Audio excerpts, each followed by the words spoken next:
Kasus video syur berdurasi 47 detik yang diduga Rebecca Clover hingga saat ini masih menjadi sorotan publik. Tak hanya Rebecca saja yang menjadi sasaran warganet, beberapa orang sekitarnya pun ikut tersorot. Salah satunya adalah Oma Gala alias Dewi Zuhriati yang merupakan ibu dari Fadly Faisal. Ia diserbu pertanyaan soal Rebecca ketika sedang live jualan.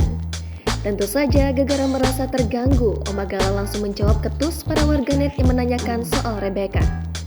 Menurutnya, orang seperti itu tidak memiliki etika karena posisi Oma Gala sedang jualan.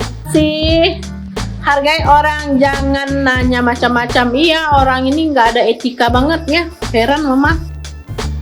Oma Gala mengaku sangat heran dengan warganet yang menanyakan perihal apa yang tengah terjadi dengan kekasih putranya. Unggahan itu lantas menarik perhatian warganet untuk berkomentar.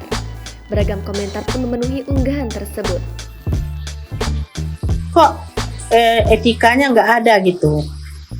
Orang jualan tapi dia ini banget, kurang ajar banget.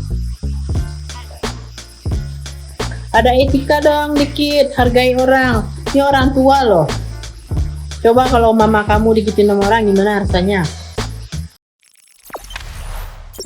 Jangan lupa subscribe, share, komen, dan like ya.